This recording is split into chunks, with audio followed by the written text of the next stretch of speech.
አኩርፌን ሄድኩትኝ ሰርጋቸው አልበላም አልጠጣም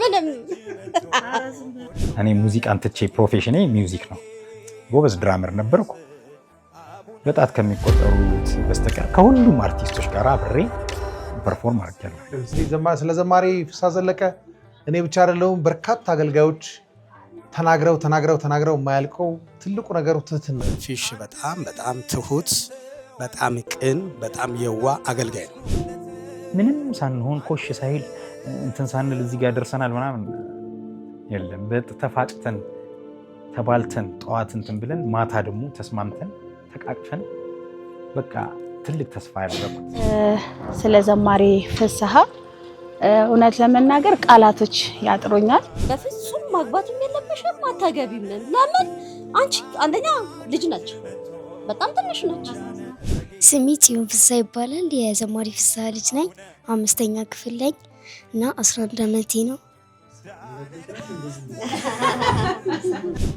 በዋናነት ግን ቤተሰብ በደንብ ተዋወቅ ነው እኔ ትንሽ ፈተና ገጥሞኝ ነበር ካምፓስ ያለሁኝ ተመራቂ ሆኜ እኛ ቤት መጥቶ እግሩን የማይታጠብ ሰው ካለ ውጣ ነው የምንለው አናስወጣውም ግን አውቀን አይ ህጋችን ነው እንላለንና ጨለማ ህይወት ይቅርብን ብላችሁ ከዘማሪ ዘርፌ ከበደ ጋር ወጣችሁ እሺ ከወጣን በኋላ እሷ ቶሎ አገልግሎት ጀመረች እኔ ቁጭ አልኩኝ ቆየሁኝ ጻድቃኔ ማርያም ገና እንደመጣን ቄዳር ተጠምቀን እዛ ቆይተናል በጣም የምንዋደድ የልብ ወዳጆች ነበር እዛ በቆይታችን ከኔ የበለጠ ለእመቤታችን ፍቅር የነበራት እሷ ናት ዱባይ ያለን አወይን ተዘክር እንደነበር አስታውሳለሁ በጣም መልካም ልጅ ናት በጣም ለእመቤት ይቅርብ ናት የመለኮት ጣልቃ ገብነት አለበት አዎ ሰው እኩል የፍቅር ጥያቄ እኩል ሲያቀርብ ሰምቼ አላውቅም አዲስ አበባ አየር ጤና አካባቢ ነው ድምፃዊነት ወደ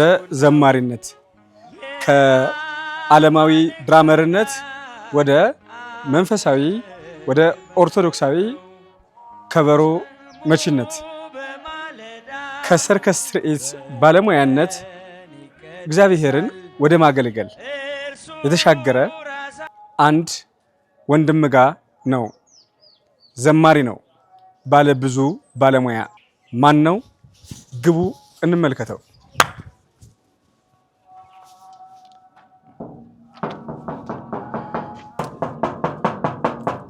ፊሽ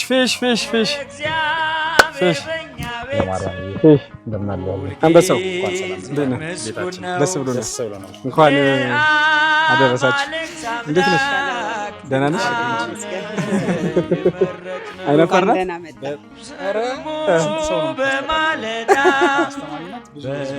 አስተማሪ ነሽ አስተማሪ አፍራል በቃ ዛሬ አንላቀቅም ደህና ነሽ እንዴት ነሽ ባለቤትሽን ሲያስተዋውቃ ዘማሪት ቤቲ ልል ነበር ተሳስቼ መምህርት ቤተልሔም ማህደራ ትባላለች በጣም ወዳት ባለቤቴ የልጆቼ እናት ገባልን እስቲ እንኳን ደህና መጣ ቤታችን እግዚአብሔር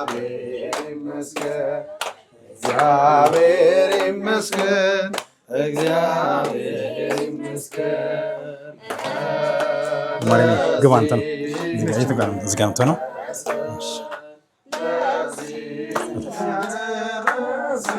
እግዚአብሔር ይመስገን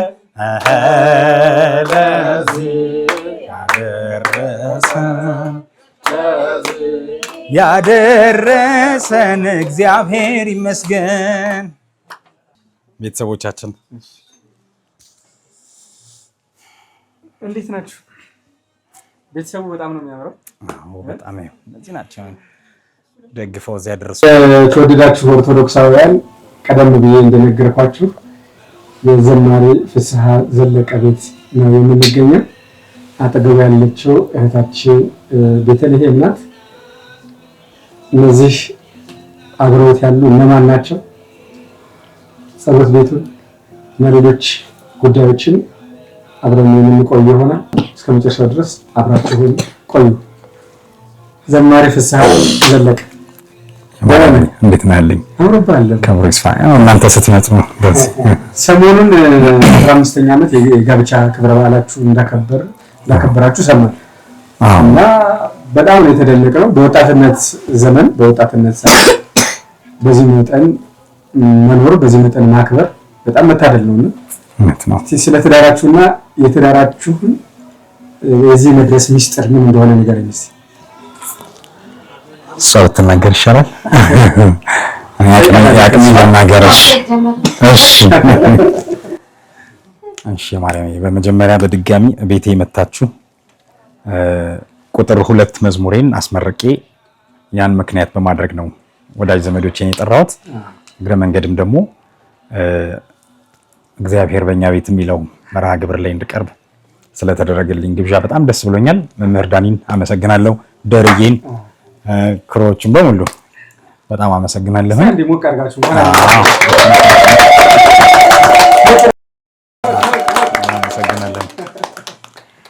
ይህ ዓመት የስኬት ዓመት ነው ለእኔ፣ እግዚአብሔር ይመስገን።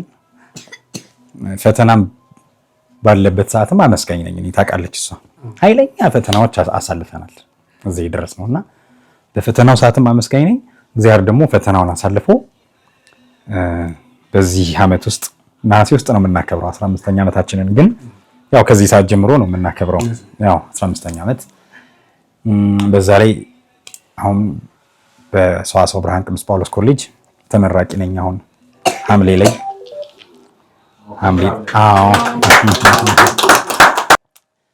እና እግዚአብሔር ይመስገን የማርያምዬ ይህ ዓመት የስኬት ሆኖልኛል። ተመራቂ ነኝ ብያቸዋለሁኝ። በዛ ላይ ደግሞ ቁጥር 2 ካሴቴን በጣም ደክሜበት ለፍቼበት ሰዋስወ ብርሃን ቅዱስ ጳውሎስ ኮሌጅ ስነ መለኮት አይ ዲግሪ ነው። አዎ እንደ እድል በእኛ ተጀመረ፣ እንደ እድል ሆኖ እድሉን ተጠቀምን እና መናገር የምፈልገው አስተምሮ ያስመረቀኝ ቅዱስ ሩፋኤል ነው። ከአቡነ ገብረ መንፈስ ቅዱስ ጋር ከአቡዬ ጋር ስጀምር እዚህ ሩፋኤል ያው ቅርባችን ነው። ሄጄ ተማጸንኩት፣ ይሄን ትምህርት ትጀምራለህ ታስጨርሰኛለህ? እንደ ሰው እንደ ጓደኛ ነው ያወራሁት። ሩፋኤል መልአኩ ቅዱስ ሩፋኤል አስጀመረኝ። መጨረሻ ላይ አሁን ጋውን ፎቶ ልንነሳ ስንል በጣም አለቀስኩኝ እና አይመስለንም፣ እንፈራለን፣ እንጨነቃለን። መላእክቱ ቅዱሳኑ ቅርባችን ናቸው፣ ይረዱናል በሁሉም ነገርና ለካሴቴም ምርቃት ባለቤቴን እያስፈቀድኩኝ እያደርኩ ሌሊት ፕራክቲስ እያደረግኩኝ ያው ደሬ ታውቃለህ፣ መዝሙሩ እንዲዋሃደን ቮካል ኤክሰርሳይዝ እያደረግን ምን እያልኩ እየለፋው ምን እያልኩኝ ተሳካልኝ። ቆንጆ ስራ ሰርቻለሁ እንዳቅሜ። ስለዚህ የዚህ ዲግሪውን ዋና ክሬዲት ወስዶ መልአኩ ሩፋኤል ነው።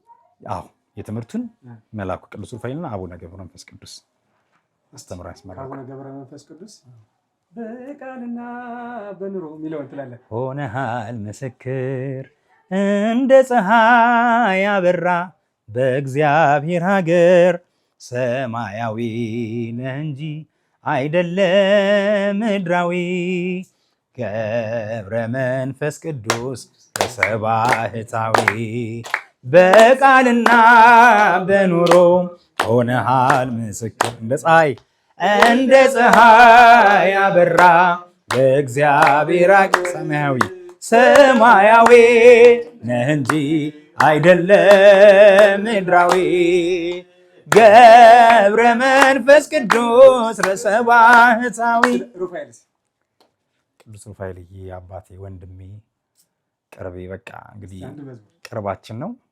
ኪዳን እንግዲህ በዓለ ሃምሳውን ከበዓለ ሃምሳው በፊት አብይ ጾምን ጥቂት በጣት የሚቆጠር ቀን ነው በስራ ምክንያት ያልገባሁት እንጂ ኪዳን እያደረሱ ምን እያልኩ ነው ወጣ የነበረው። ምን ብዬ ልዘምር ስለ ቅዱስ ሩፋኤል?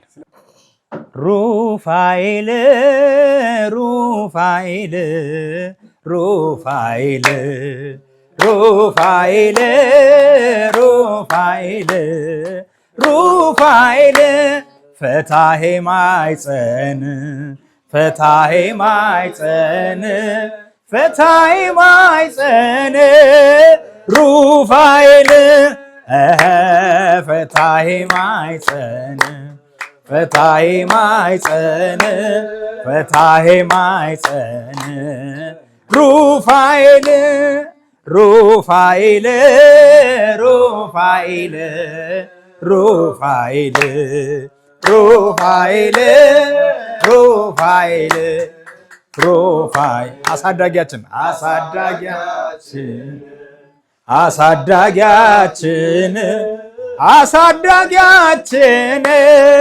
ሩፋኤል አሳዳጊያችን አሳዳጊያችን አሳዳጊያችን ሩፋኤል አንተ ላይ ያዘውና ቤት ወደ አንቺ ልምጣ። የፍቅር ጥያቄው ነው የመጀመሪያው ያቀረበው ማን ነው? እውነቷን ተናገር። አክብራችሁን ቤታችን ስለተገኛችሁ ስለመጣችሁ በደስታችን ቀን ከኛ ጋር ለማሳለፍ ስለወደዳችሁ እናመሰግናለን። እውነት ለመናገር እኔ ካሜራ አልወድም። የመጀመሪያ ሄደው ካሜራ ፊት ስቀርብና ብዙ ጊዜ ግብዣ አቅርቦልኛል፣ ግን ሄጄ አላውቅም እና ዛሬ እንግዲህ በግድ ዛሬ የእግዚአብሔር እጅ አለበት በእውነት እና እንግዲህ ያው እግዚአብሔር ፈቃዱ ከሆነ ይጠቅማል፣ ይረባል፣ የእናንተ ህይወት ምስክርነት ይሆናል፣ ሌሎችን ያስተምራል ብሎ ከወደደና ከፈቀደ ጥቂት ነገር እንግዲህ እንላለን። ጥያቄ እንዳይረሳ እንዴት ተዋወቃችሁ? ፍቅር ጥያቄውን ያቀረበው ለመጀመሪያ ማን ነው? የተዋወቅነው ቅድስት አርሴማ ቤተክርስቲያን ነው። የትኛው አርሴማ? አርሴማ ቃል ተራራ ሳትወርድ በፊት ወደ አወሊያ ሳትወርድ ሰዓት ነጥብ ነው ላይ ራሳው እኔ ዩኒቨርሲቲ ተማሪ ነበርኩኝ በሰዓቱ እና አንድ ወንድሜ እኔንም እሱንም የሚያውቅ ወንድሜ ሚዜ ጓደኛዬ ወንድሜ ሰሎሞን የሚባል አለ ያስተዋወቀ ጋበዘኝ። ቅድስት አርሴማ ሊሄድ ነው እና በ6 እንሂድ አለኝ እና እዛ እሺ ያልኩት። በመጀመሪያ እሺ አላልኩትም፣ ማለት እንዲህ ገዳም ምናምን ሄጄ አላውቅም። ትንሽ ያው ክርስትናው አለ ከቤተሰቦቻችን ይዘን የመጣ ነው። ክርስትናው አለ ግን ጥልቅ ያለውን ነገር እንዲህ በየገዳማት ምናምን ብዙ አልነበርኩም። ትምህርት ላይም ስለነበርኩ የሰማዕቷ ፍቃድ ሆነና ሄድኩኝ እና ያን ቀን አጋጣሚ አንድ ወንድምና አንድ እህት አብረውኛሉ ብሎኝ ነበር እና ፊሽ እና አንድ ሀና የምንላት እህታችን አብረው ነበር በሱ በኩል የመጡት። ከዛ በቃ እንደ ማንኛውም ክርስቲያናዊ ወንድምና እህት ተዋወቅን ያን ቀን። ከዛ ሰማዕቷ ዋልን። ያው እሱ እንኳን ጉዳይ ነበረው ወዲያው ተመለሰ። እኛ ቆየን። እግዚአብሔር ይመስገን ቅድስት አርሴማ ብዙ ነገር አደረገችልኝ። በዛን ዕለት በብዙ የህይወቴ መስመር መራችኝ፣ የህይወቴ መስመር ለወጠችልኝ፣ ያስተካከለችልኝ እና ከዛ ያው እኔ እንደ ፈቃዷ እሺ ብዬ ታዘዝኩኝ እና በሰዓቱ ኖርማል ትውውቅ ነው የነበረ። የት ነው የተዋወቅነው? ብዙ ሰፋ ያለ ትውውቅ አልነበረንም። ወዲያው ተለያየ። ከዛ በኋላ በጣም ከብዙ ጊዜ በኋላ 5 ኪሎ ጋር ተገናኘን። ታክሲ እየጠበቅኩኝ ነበረ ወደ ዩኒቨርሲቲ ልገባና ሰላም አለኝ። ባለፈው አብረን ገዳም ሄድን ልጅ ነን ምናምን አለኝ። እሱ ነው መጀመሪያ ግን መድኃኔዓለም እስኪያዙናን ረስተው ነው በር ላይ ያው ሰረሳችሁ እናንተ ደሞራለ ወደ አርሴማ ልንሄድ ስንል እዛ ላይ ተገናኘን እና እስኪያዙናል በር ላይ ተገናኝተን እንሄድ ነው ስንሄድ ልክ ነው። ከዛ ያን ቀን 5 ኪሎ ጋር ተገናኘን። ታክሲ ብንጠብቅ አላገኘን። እሱም ወደ ሽሮ ሜዳ ነበር ቤቱ ይወጣ ነበር እና ታክሲ ስላላገኘን በቃ ለምን በእግራችን ወክ እያደረግን አንሄድም አለኝና ከዛ በእግራችን ወክ እያደረግን ሄድን። 6 ኪሎ ጋር ደረስን። እዛ እኔም ወደ ካምፓስ የገባው እሱም ወደ ቤቱ ሄደ እና ያኔ በቃ ተዋወቅን። እኔ ሶሻል ሳይንስ ዲፓርትመንት ውስጥ ጂኦግራፊ ነው ያጠናሁት። ጂኦግራፊ እና ኤንቫይሮንመንታል ሳይንስ ነው ያጠናሁት። ከዛ በኋላ በቃ በዛ ተዋወቅን። በዋናነት ግን ቤዚክሊ በደንብ የተዋወቅ ነው እኔ ትንሽ ፈተና ገጥሞኝ ነበረ ካምፓስ ያለሁኝ ተመራቂ ሆኜ ትንሽ እንዲሁ የሰው እጅ ምናምን አይነት ነገር ካምፓስ ውስጥ ገጥሞኝ ነበር ፈተና እና በዛ ምክንያት ኦልሞስት ዶርም ሆኜ መጨረስ መመረቅ አልቻልኩም። ስለዚህ ያኔ ኦልሬዲ ሁሉን ማቴሪያሎችን ምናምን ከዛ ማውጣት ነበረብኝ እና ገዳም የወሰደኝን ወንድሜን እዛው አካባቢ ስለሆነ ሰፈሩ ስጠይቀው አይ የኛ ቤት ጠባብ ነው ብዙ ምናምን ቤተሰብ ለማጥናት ምናምን አይመችም እና እነፊሽ ግን 2 ናቸው። ቤታቸው ጸጥ ያለ ነው እና እነሱ ጋር ይሻላል እና እነሱ ጋር ይሻላል እና ልብስሽንም ደብተርሽንም ምናምን እዛ አስቀምጠሽ ለማጥናት ይመችሻል አለኝ እና እሱን ልጠይቅልሽ፣ በእርግጥ እምቢ የሚል ልጅ አይደለም ምናምን አለኝ። ከዛ እሺ አልኩት። ከዛ በዛው ጠየቀው። ፊሽ ደግሞ ያው ለምንም ነገር ያው እምቢ የሚል ልጅ አይደለም፣ ፖዚቲቭ ነው ለሁሉም ነገር እና ከዛ በቃ እሺ ደስ ይለኛል ትምጣ አለ። ቤታቸው ተፈቀደልኝ እና እዛ ማቴሪያሌን አስቀምጬ ካምፓስ እየተመላለስኩኝ የነበረችውን 6 ወር እስከምመረቅ ድረስ ጨረስኳት እና ያኔ ነው በደንብ የተግባባ ነው። ከዛ በኋላ ያው መጀመሪያ እሱ ጋር የፍቅር ስሜት ሲፈጠር ብዙ አክሰፕት አላረገውም ነበር። ያው እሱ አመጣጡም ለአገልግሎት ነው እና በቃ መድኃኒዓለም ልጠፋ ነው ወይ ያመጣኸኝ ለዚህ ነው ወይ አልፈልግም ፍቅር ሲይዘኝ አልፈልግም ወድቃለሁ የሚል እንትን ነበረው እና ከዛ በቃ በጣም ይሸሽ ነበር ምናምን።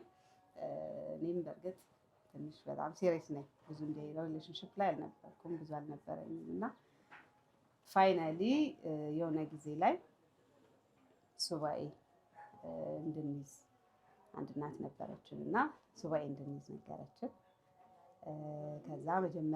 ከዛ በፊት ግን መጀመሪያ ለጠየቀኝ ጥያቄ የሆነ ቀን ሀና የምትባል ጓደኛ አለችን እና እሷ ጋር ሄደን ቤት ስንሄድ የለችም እና አጋጣሚ እኔ ቁልፍ አለኝ እና ገባንና ቁርስ ምናምን ሰራን። ከዛ ልንበላ ቁጭ አልን እና አጋጣሚ እንዲሁን ያወራነው እና በጣም በሚገርም ሁኔታ ሁለታችን እኩል ነው ያወራነው። እመቤታችን ስዕል ፊት ለፊታችን አለች እና እመብርሃን ብትፈቅድ ብለን ሁለታችንም እኩል አልን እና ምን ልትይ ነው እንደዚህ ያን ከናክሽን አስታውሳለሁ እና ሁለታችንም ገብቶልናል፣ እኩል አልተቆራራንም እና እመብርሃን ብትፈቅድ ስንል ሁለታችንም እኩል አልን። ከዛ ምን ልትይ ነው ሲለኝ አንተ ምን ልትል ነው ስለው አይ በቃ እመብርሃን ብትፈቅድ አብረን ብንሆን ጓደኛ ብንሆን ብሎ ጠየቀ። አወራን ማለት ነው እኩል። ከዛ በቃ እግዚአብሔር ፈቃድ ከሆነ እኔም ደስ ይለኛል አልኩት። እኩል የፍቅር ጥያቄ እኩል ነው ያወራን። በጣም የሚገርመው ነው። የእመቤቴ ስዕል ፊት ቁጭ ብለን ያወራን። ተአምራዊ ጉዳይ ነው። የመለኮት ጣልቃ ገብነት አለበት። ሰው እኩል የፍቅር ጥያቄ እኩል ሲያቀርብ ሰምቼ አላውቅም። እኩል እስቲ ፍሳ ነገር እስከዚህ ሰዓት ድረስ ያለ እሷ እንዳለችው ልክ እንደዚህ መብርሃን ብትፈቅድ እንደዚህ ተደነጋገጥኑላ እያወራን የዛን ቀን አንድ የጠፋብኝ ወንድም አለ አሜሪካን፣ ስንታየው ምትኩ የሚባል በጣም ሁሉ ነገሬ ነው ወንድሜ፣ ባለበት መድኃኒዓለም የሚጠብቀው። ተጠፋፍተናል። እኔ እንጃ በመካከላችን የገባ ምን አይነት መንፈስ እንደሆነ አላውቅም። ማለት እኔ እና እሱ እንዳንገናኝ የተደረገ ነገር አለ፣ ግን እግዚአብሔር በጊዜው ይፈታውና ሁሉም ነገር ይስተካከላል አምናለሁኝና እሱ ፎቶ ልኮልኝ ፖስታ ቤት ሄድኩኝ። አብረን ቦሌ መድኃኒዓለም ሄድን። ከፖስታ ቤት ፎቶውን አውጥተን ቦሌ መድኃኒዓለም ቁጭ ብለን ፎቶውን ከፍተን እያየን ወንድሜን እያየሁኝ በቃ በደንብ ዋለን የዛን ቀን አብረን እና መድኃኒዓለምም ስንሄድ ምክንያት አለው መድኃኒዓለም። ያው ቅድም እሷ እንዳለች እኩል እንድንዋደድ ያደረገው እኔ ከዱባይ ከመጣሁኝ በኋላ ወደ ቅዳሴ ወደ ጸበል ወደ ምን ነው ማደላው በቃ እና መንግስቱን ነው የማስበው በቃ ያኔ የዛኔ ብርታታውን ቢኖረኝ ክንፍ ባወጣው እና የፍቅር ስሜት ሲሰማኝ ልጠፋ እንደሆነ የተሰማኝ ግን የእግዚአብሔር እጅ ነው ማለት እኔ አልፈልግማ ትዳር ፈልግ ያልመጣው አመጣጤ እግዚአብሔር ወደ እንትን ነው በቃ የጥፋት ስሜት የኃጢአተኝነት ስሜት። ምክንያቱም እግዚአብሔር ካመጣኝ በቅድስና መኖር ነው። አዎ ትዳርም እኮ ቅድስና ነው፣ ግን ጊዜው ይሁን አይሁን ምንም እኔ ስለ ትዳር ሱባኤም አልገባው ምንም አላልኩም። ግን እግዚአብሔር አስቀድሞ ያዘጋጅልሃል አይደለ? እንደዛ ሆነና የማልጠብቃትንና ለእኔ የማትገባኝ ልጅ መድኃኒዓለም ልሸሽ በቃ እሸሽ ነበረ። እንዲህ ስትመጣ በጣም ስለወደድኳት መንገድ እየቀየርኩ ይሄድ ነበረ እና መጨረሻ ላይ ግን እቤት አመጣት። ጭራሽ እቤት እግራቸውን እያጠብኩ እሷና በጣም መወዳት እህት ያለች እግዚአብሔር አሁን ባርኳት በጥሩ ሁኔታ ላይ ያለች እህቴ በቃ የኛ ቤት የአብርሃም ቤት ነው፣ የምስኪን ቤት ነው። ግን ምንም ነገር አያሳጣንም መድኃኔዓለም። ሁሉም ሰው የሚያድርበት ቤት ነው የእናቴ ቤት ማለት ነው። እና እግራቸውን አጥብ ነበር እነ ቤቲን። እግር ማጠብ በጣም ነው የምወደው። እኛ ቤት መጥቶ እግሩን የማይታጠብ ሰው ካለ ውጣ ነው የምንለው። አናስወጣውም፣ ግን አውቀን አይ ህጋችን ሆና እንላለን። እና እግራቸውን እያጠብኩ ምን እያልኩ ምናምን እኩል ተዋደድን፣ እኩል ተነጋገርን። መጨረሻ ላይ ምን ተረዳሁኝ? መስኪያዙናን ነው የተጠመቅኩት በልጅነቴ መድኃኔዓለም። እና ራሱ መድኃኔዓለም እህል ውሃክ አካለ እቺ ናት ብሎ እንደዚህ እንደሰጠኝ ተሰማኝ። ያው እዛው ነው በስርዓተ ቁርባን የተገባ ነው መድኃኔዓለም መስኪያዙናን። አዎ። እና ቤቲ ምን ሆነ? ምንድን ነው የሚወደድላት ውስጣዊ ውበቷ? የሚገርምህ አሁን እንደዛው እንደነበረችው ናት። አንደኛ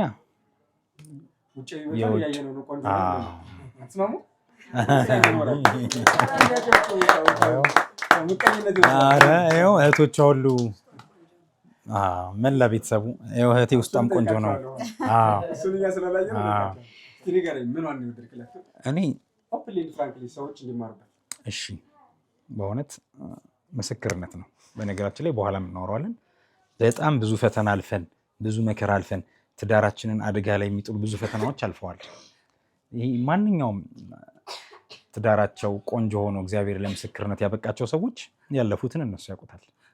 እና እኛ እዚህ የቆየ ነው እንፋቀራለን። ስለምንፋቀር ብዙ ነገሮች አልፈን እዚህ ደርሰናል። እና መጀመሪያ ቁንጅና ብትል የሚወጣላት የለም። እርግጥ እኔ በጣም ብዙ ቆነጃጅት ከነበሩ ሴቶች ጋራ ኮንሰርት ላይ ምን ላይም በዘፈኑ ዓለም ላይ ያሳለፍኩኝ ልጅ ነኝ። የማያቸው የሚገቡት የሚያልፉት የሚወጡት ሁሉ እና ለውጫዊ ውበት ይሄን ያህል ብዙ ነገር እንትን ባይኖረኝም እግዚአብሔር ሲያድላት ደግሞ በጣም ቆንጆና ደስ የምትል አይን ግብት የምትል ልጅ ናት። በሁለተኛ ደረጃ በአንድ ጊዜ ስብር ብላ በአንድ ጊዜ ሲስተም ውስጥ ገባች ወደ እግዚአብሔር መንገድ። ከነበረችበት የነበረችበትም ምንም ጥፋት ውስጥ አልነበረችም፣ ግን ክርስቲያናዊ ባልሆነ መንገድ እንትን ነበርና ከናለባበሷ ጀምሮ ከሁሉም ነገር በአንድ ጊዜ እግዚአብሔርን ሰምታ ቅድስት አርሴማን ባረካት ሲስተም ውስጥ ገባች። ከዛ ለእግዚአብሔር ቃል ያላት ፍቅር በጣም ቃል እግዚአብሔር ትወዳለች፣ ትሰማለች። እነ መምህር ዘላለም በጣም ትወዳለች። ሲያስተምር ሙሉን ትምህርት መታ ትተረክልኛለች። እና እኔ ባልሄድ እሷ ሰምታ መታ ብትነግረኝ ደስ ይለኛል። እና በደንብ ማይንዷ በደንብ ይይዛል። ጂቢዋ በጣም ሰፊ ነውና በጣም እና በጣም ያ እንዳለ ሆኖ እጅግ የተከበሩ የአለቃ አደራ ልጅ ናት። አለቃ አደራ ባለወልድ ቤተክርስቲያን ረጅም ዓመት ያገለገሉ እዛው ነው የተቀበሩት። ባለቤታቸው አለች እናታችን የቤትዬ እናት እና ይኸው እህቶቿም ሁሉም አሉ። እጅግ ታላቅና በቃ ለመንፈሳዊ ሕይወታቸው ዋጋ የከፈሉ እስከ መጨረሻዋ ታምነው የሞቱ ታላቅ አባት ናቸውና እሳቸው በነፍሱ ነው ይመለከቱናል እና ከእሳቸው እጅ አደራ እንደተቀበልኩኝ ነው የተሰማኝ። እና ያ ነገርም ደግሞ የበለጠ ገዛኝ። የክርስቲያን ቤተሰብ በጣም የሊቃውንት ቤተሰብ የደግ ቤተሰብ መሆኗንም በጣም ያ ሁሉ ነገር ተደማምሮ በጣም ተዋደድን። ብዙ ፈተና አልፈን እግዚአብሔር ይመስገን ለዚህ ደርሰናል። ከፈተናዎቹ መካከል አንድ አስተማሪ የሚሆን ነገር ኋላ እናነሳለን። ቤቲስ ከሱ ባህሪ እግሩን ማጠብ ነው የወደድሽለት ወይስ የትኛውን? እንድትወጂው ወደ ይሄ በቃ የትዳር አጋሪ ነው እንድትይው ያሰኝሽ ምንድን ነው? ያው ትህትናው እንዳለ ነው። ትህትናው ሁሉም የሚመሰክረው ነው። ዝቅ ብሎ ታዘዘናል። ሁሉንም እኔ ብቻ አይደለም በዙሪያችን ያሉ ሰዎች ሁሉ እንዳለን። ግን በዋናነት እኔ በጣም ኢምፕረስድ የሆንኩት መጋቢት 27 መድኃኔዓለም የመጣበት ቀን ነው። መጋቢት 27 ነው ከዱባይ የገባው። አክቹዋሊ ያኔ አንተዋወቅም፣ ከዛ በኋላ ነው የተዋወቅነው እና የዓመቱ መድኃኔዓለምን ቤቱ ትንሽ ዝክር አዘጋጅቶ ይጠራል። ዳግማዊ ልደቴ ነው ዋናው ልደቴ ይሄ ነው እያለ ይጠራል እና ያኔ ጸበል ቅመሺ ብሎ ጠራኝ እና ቤት ሄድኩኝ። ካምፓስ ነበርኩ። ቤት ሄድኩኝ እና ያው ዝክር በላን ምናምን። አት ዘ ሴም ታይም እህቱ እንትን ሰጠችኝ፣ አልበም ሰጠች።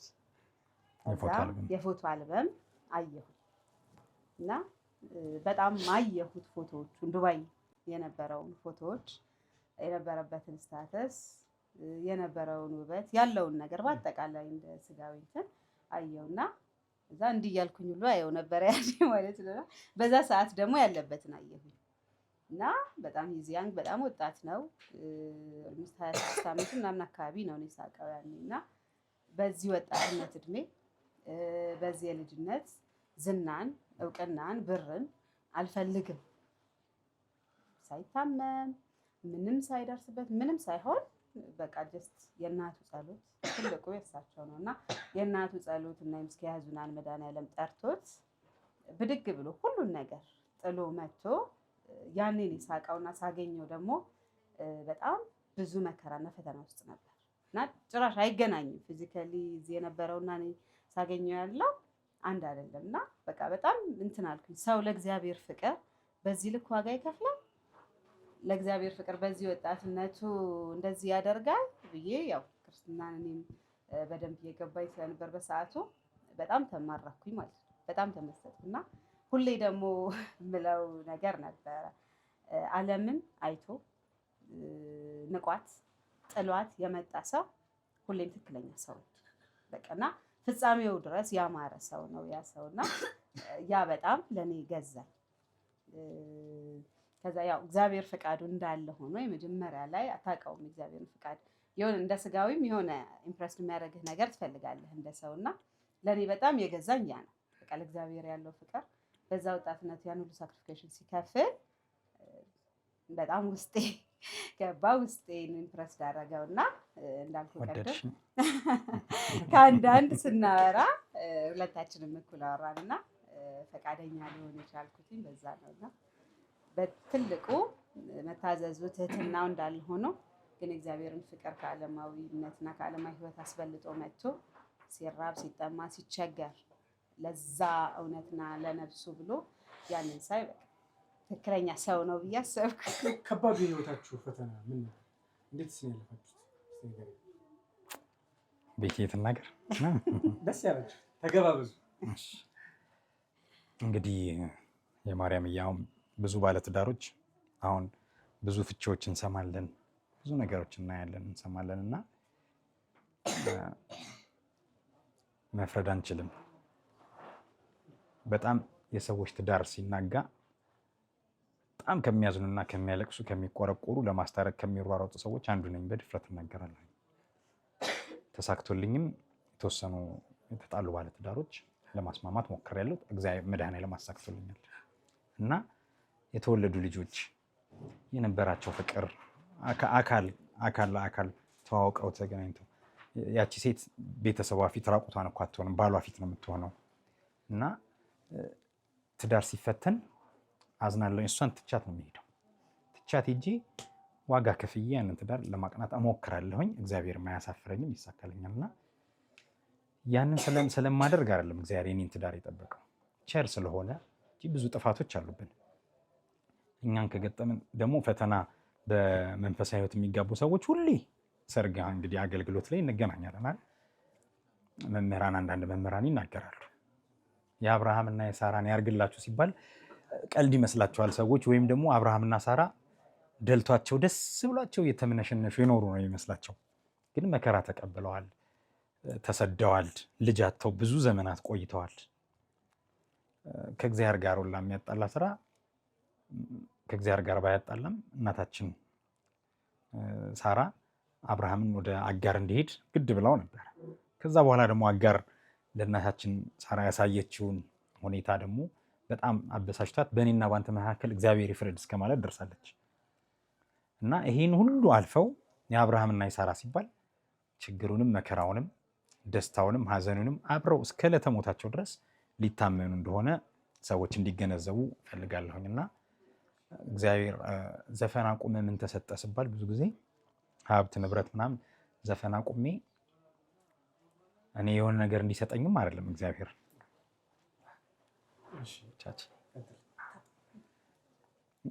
ከዛም ስወጣ ወደ እግዚአብሔር መንግስት ለመግባት በምድር ላይ ያለኝ ቆይታ በእግዚአብሔር ፍቃድ ተቃኝቶ እስከ ዕለተ ሞቴ ቆይቼ ከዛ በኋላ መንግስቱን ለማውረስ ከክርስቶስ ጋር ለዘላለም ለመኖር ነው እንጂ ሌላ ምንም ዓላማ አልነበረኝም። እንደዛ ብዬ ስመጣ ግን እግዚአብሔር ይህን ትዳር ሰጠኝ።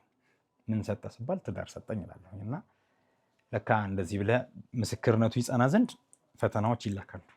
ማን ያውቃሉ? ከኛ በላይ ጉምቱ ባለ ትዳሮች አሉና እናቶች አባቶች ሳገኝ እጠይቃለሁኝ፣ ትዳር እንዴት ነው? ምን ፈተና ገጠማችሁ? እንዴት ተወጣችሁት? ምናምን እላለሁ። በማጣት እንድንፈተን አድርጎናል። which means ለምሳሌ አሁን እኔ ስራዬን ሰራበት ከነበረ ቦታ ያለምንም ምክንያት ተቀነስኩኝ። ብዙ ያልሰራሁት ስራ አለ። ከቀን ስራ ጀምሮ እኔ ሙዚቃን ትቼ ፕሮፌሽኔ ሚውዚክ ነው። ጎበዝ ድራመር ነበርኩ። በጣት ከሚቆጠሩት በስተቀር ከሁሉም አርቲስቶች ጋር አብሬ ፐርፎርም አድርጌያለሁ የተለያየ መድረክ ላይ። እንደው ላስታውሳቸው እነ ፍቅር አዲስ፣ ታምራት ነፍሱን ይማረው፣ በጣም መልካም ሰው ከነጥበቡ፣ ላፎንቴኖች፣ ናረጋኝ፣ አብነት፣ አመልማልን በአጋጣሚ አላገኘኋትም፣ ግን ዱባይ መታ አሁን ዘማሪት የሆነችው አቦነሽ። እሱማ ዱባይ በጣም እንገናኝ ነበር። ያው ብዙ ቦታ ላይ በጣም ብዙ ናቸው፣ ከወጣቶቹ ከአዲሶቹም ጋር ከሁሉም ጋር። እና ስመጣ ባዶ እጄን በቃ በጨበጣ ነው የመጣሁት። መድኃኔዓለም ተማምናችሁ ትውጡ፣ ሊያውም እየተጠራጠርኩት እውነቷን እናገራለሁ። እጅ ላይ ስታጣ ምን ስትል ደንገጥ ትላለህ። የሆነ ነገር ሲቆላለፍብህ እምነት ይፈተናል። እንዴ የማርያምዬ እና ጸንቼ ጎበዙኝ አማኝ ሆኜ አይደለም የተደረገልኝ። በማጣትም በተለያየ ነገር ስፈተን እምነቴ ተፈትኖ እምነቴ ጎድሎ ሁላ አልተወኝም እና አይተዋችሁም ለማለት ፈልጋለሁ። እና እኔ ከስራ ስቀነስ እሷ ነበረች የምትሰራው። እሷ እየሰራች አስተማሪነት እየሰራች ስንት ወር ነው ስንት ዓመት ነው እኔ ልጆቻችንን እያያዝኩኝ ቤት እየዋልኩኝ ቤት እያጸዳሁኝ ልጆች ዳይፐር እየቀየርኩ ምን እያልኩ ቆያለሁ። የሆነ ሰዓት ላይ ደግሞ የሆነ ፈተና ይመጣና እሷ ከስራ ስትቀነስ የእሷ እንኳን ብዙ አልነበረም። እኔ ደግሞ ስራ እየሰራሁኝ በትንሽዬ ብር በደስታ በበረከት ኖረናል። የተለያዩ ደግሞ ከአንዳንድ ከማናቃቸው ቦታዎች የሚመጡ ፈተናዎች አሉ። የእኛን ትዳር ሊያናጋ የሚፈልግ ምናምን እና ከእግዚአብሔር ጋር ከሆንክ ሰይጣንም ግዴታ ቀን በቀን ይከታተልሃል አንተን ለመጣል። ሰይጣን ትዳር አይወድም፣ ልጆች አይወድም። በተለይ በእግዚአብሔር ቤት ተጋብተው በሰላም እንዲኖሩ አይፈቅድላቸውም። ከነሱ የሚወለደው ማን ነው? እንግዲህ ብዙ ቅዱሳን የተወለዱት በሕገ እግዚአብሔር በተጋቡ ባልና ሚስቶች አይደለ? ብዙ ጉድ የሰሩት ዲያብሎስን እነ ቅድስት አርሴማ፣ አቡነ ገብረ መንፈስ ቅዱስ፣ ተክልዬ በቃ እና እንደው ዓለማዊ ትዳርንም ይፈራል እንኳን መንፈሳዊ ትዳርን። እና ብዙ ፈትኖን መድኃኔዓለም ግን አጸናን። በቃ እንፋቀራለን። ጠዋት ተጠልተን ማታ እንስማማለን። ምንም ሳንሆን ኮሽ ሳይል እንትን ሳንል እዚህ ጋር ደርሰናል ምናምን የለም። ተፋጭተን ተባልተን ጠዋት እንትን ብለን ማታ ደግሞ ተስማምተን ተቃቅፈን በቃ ትልቅ ተስፋ ያደረኩት ያመንኩት ምንድን ነው? 15 ዓመት በትዳር ዘልቃችኋል። በጣም የሚያስደምም ለብርየው የልዩ ባህል የቀራችሁ 10 እንደዛ ነው አይደል? 5 ልጆችን አፍርታችኋል። 15 ዓመት ትዳር 5 ልጆችን አፍርታችኋል። መኖር በጣም ለብዙዎቹ ቤቲ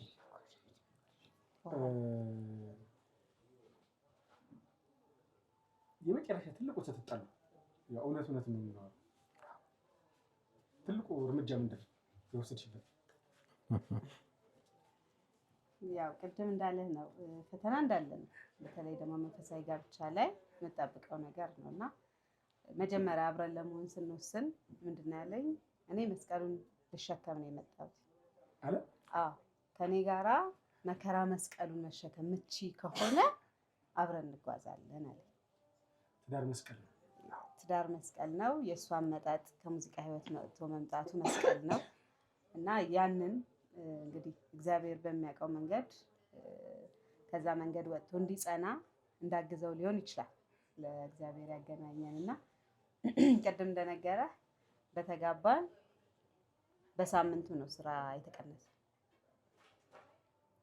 በተጋባን በሳምንቱና ለ15 ቀን የጋብቻ ፍቃድ ተሰጥቶት ከዛ በኋላ ደውሎ በሳምንቱ ስራ ተቀንሷል ተባለና እንኳን ደስ አለሽ ነው ያልኩት። እና በጣም ማስታወሰው አልጋ ላይ ነው መኝታ ቤት ይሁን ሳሎን ነበር። ጫጉላ ቤት እኮ ነው። በጫጉላ ቤት ሰዓት አዎ። እና እንኳን ደስ አለሽ ነው ላይ ምን ነው ብለዋል። አይ ስራ ተቀነሷል። ምን ማለት ነው? ያሟል እንዴ ልጅ ወራብሰ አይ ፍቃድ ተሰጥቶ አይደለ ወይ ስላ ፍቃድ ሰጥቶኝ ነበር፣ ግን ሰውየው በቃ ቀነስሻለሁ እንዳትመጣልኝ። ለምን ስለው እና እንዴት ደስ ይልሃል ስለው አይ ያው አንዱ የመከራው ፓርት ነው ይሄ። ሁለተኛ ደግሞ በጣም ደስ የሚለኝ ባህሪው ለኔ ሳይሆን ለሌሎች የሚለው ነገር አለው እና አብረውኝ የሚሰሩት አንደኛው የሚያስተምራት ልጅ አለችው፣ አንደኛው ሚስቱ እርጉዝ ናት። ስለዚህ እነሱ ከሚቀነሱ እኔ መቀነሴ የተሻለ ነው። አንቺ ያለሽ አንቺ ትሰሪያለሽ፣ በዛ ላይ ገና አዲስ ተጋቢዎች ነን፣ ብዙ በርደን የለብንም እና እግዚአብሔር ደግሞ ሲፈቅድ ይሰጠኛል አለ። ከዛ በቃ ያንን አንብልነቱ አየውና ኦኬ ተባባልን። ከዛ ያው እንዳለው ለአመትም 2 ዓመት ምናምን አካባቢ እንደዛ ነበር እኔ እየሰራው። እግዚአብሔር ያው ሰው በሰራው ባገኘው ልክ ሳይሆን በበረከት ነው የሚያኖረው። ስለዚህ በበረከት ነው እኛ ቤት የኖር ነው እስካሁንና ብዙ ፈተናዎችን አሳልፈናል። ያኛውን ተናገሪ ልብስ ያጣውበት ከገዳም ስመጣ እና ብዙ አሳልፈናል።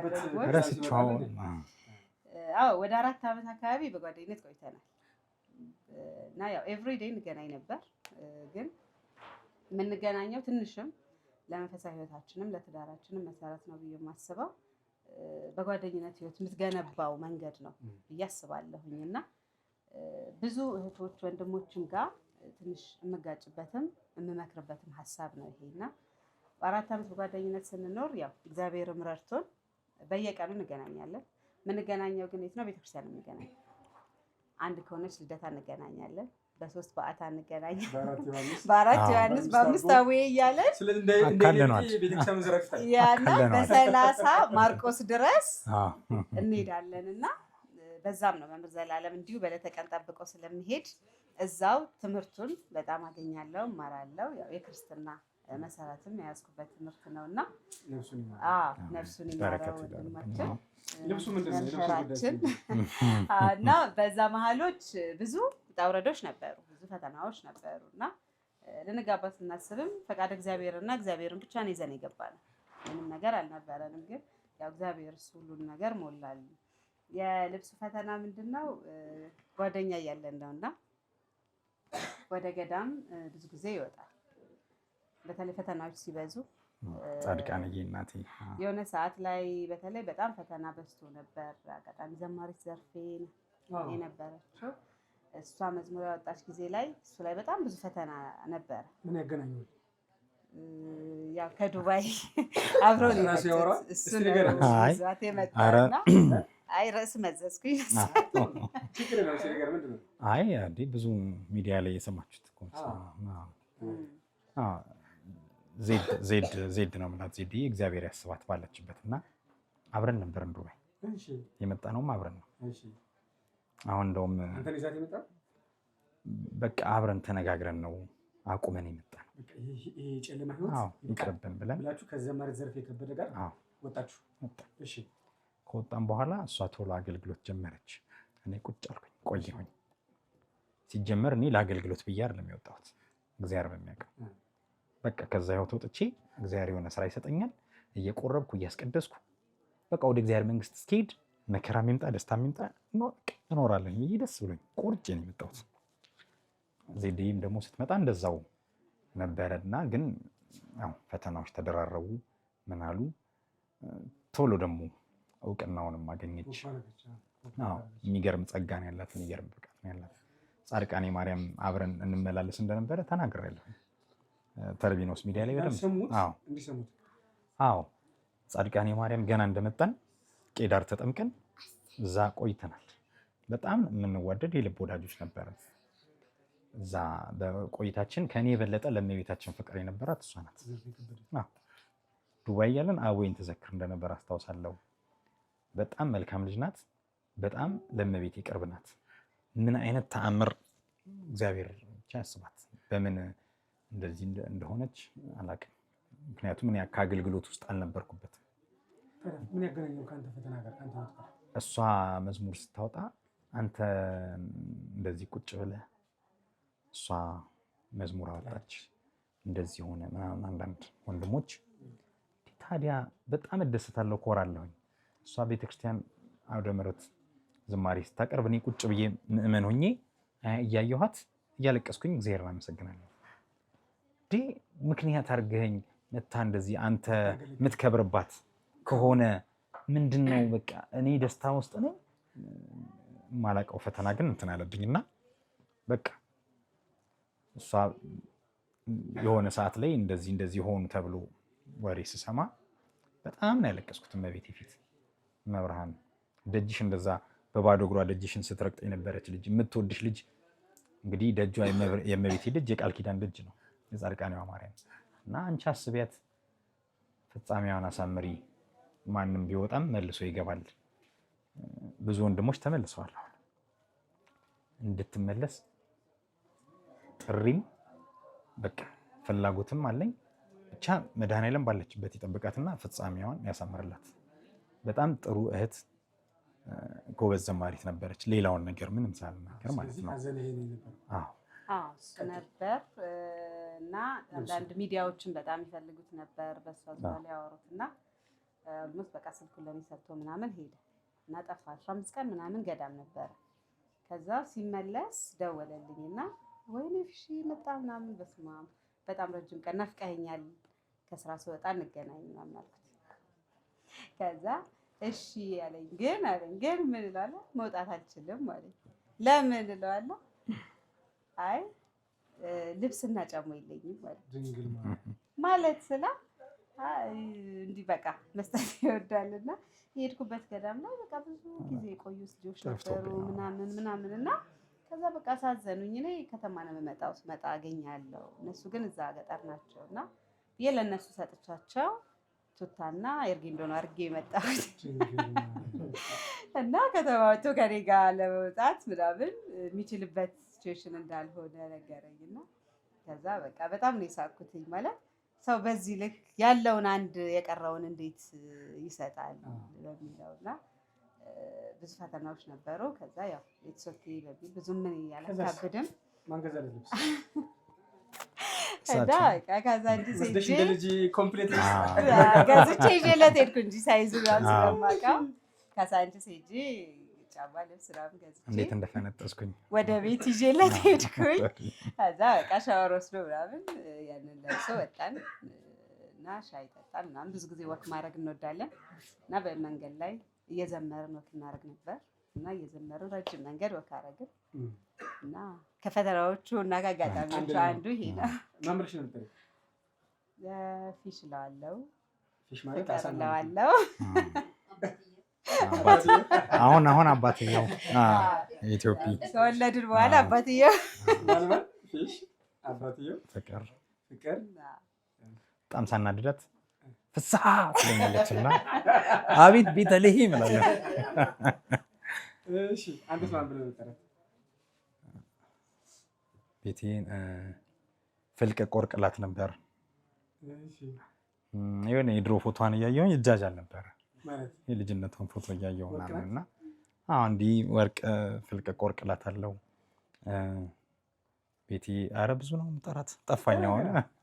ምን ብሎ ነው የጠራሽ?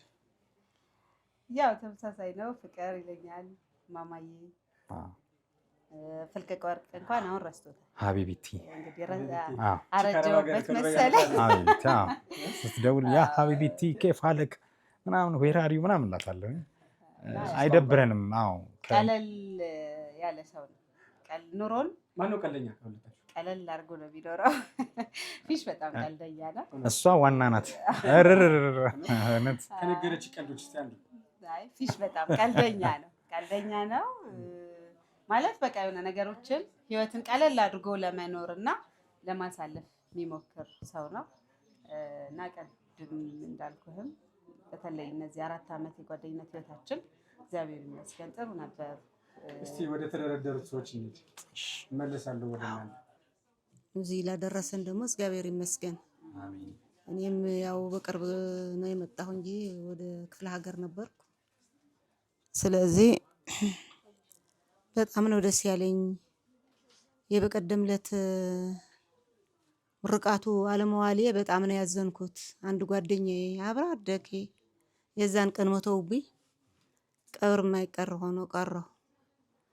በጣም ላንቺ ተብሎ ስንት ነገር ተዘጋጅቶ ነበር። ምንድነው የቀረሽው ብለው ልጆቹም ምንም እሱም ቅር አለው። እኔም መጣሁ ወደዚህ። እቺ አሁን ገባ ብላ ወጣ ያለችው ልጄ ይዛ ነበረች። እሷ ጋር ሄጄ አይ ፍስሐ እኮ እንዳው ሌላ ነገር ይመስለው ይሆናል ሴትዮዋ ብዙ አያውቃቸውም ብዬ አይ እስከ ማታ መኖሩን እኮ ብናቅ እንሄድ ነበር ምናምን ብለን በጊዜ የሚበተን መስለኝ ቀብርም 10 ሰዓት ተኩል ነው ያለቀው። በጣም ነው ያዘንኩ። ጓጉቶ ነበር እሱም እኔም ከአባት ዘጋጅቶ ምን ብሎ ስንት ጥቅስ ጽሑፍ አድርጎ ስሰማ በጣም ቅር አለኝ። እኔ እንደው የማይቀየር ነገር የእግዚአብሔር ሆኖ ነው እንጂ ብዬ እንደዚህ ነውና። ምን አይነት ልጅ ነው ፍስሐ? ፍስሐ ማለት አለ አይደለም እንደ አማችን ማይኮ ብልህ አታየውም። ዝም ብሎ እንደ ጎረቤት ልጅ አለ አይደለም የምትልከው ዝም ብለህ ቀለል አድርገህ እችን አድርግልኝ የምትለው ነገር እንደዛ ነው የማየው። ልክ እንደ አማቼ ነው ብዬ ማፍርበት ወይን እሱን በትህትና እኔ በእንትንነት ምን ታይንበት አይደለንም። ያው ከልጆቼ ጋር ነው የሚመስለኝና አንድ ነው። እሱም ጥሩ ነው። ልጁ ይታዘዛል፣ በላከው ያደርሳል። አንተ ላይ ያለም ያቃል፣ ጎበዝ ነው። እግዚአብሔር የሰጠት ነው። በይትዬ ለዚህ አድላት ነው መሰለኝ። አባቷም ይመኝላት ነበር። እቺ ልጄ በቃ ጥሩ ቦታ የሃይማኖት ነገር አያታለሁ እንዳው ይሉ ነበር። ዝም ብሎ በትንቢት አባቷ ለምን የቤተክርስቲያን ሰው ነበሩ። እዛ ባለወልድ ቅድም አንስቶታል። ያው የአባቸረስ መጽሐፍም እዛ ነው ያለው። የኛ ብዙ ልጅ ያጡ ልጅ ያገኙ በስማችን አጽፈን እዛ እንትን ያልነው አለ።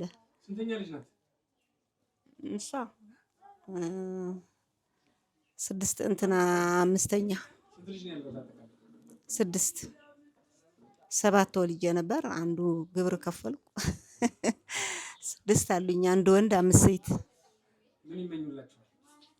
መልካምነት ከኔ ኋላ እንዲቀሩ እኔ በስን በነሱ ትከሻ እንድወጣ። ስንት ዓመት ነው? እኔ 72 አሜን።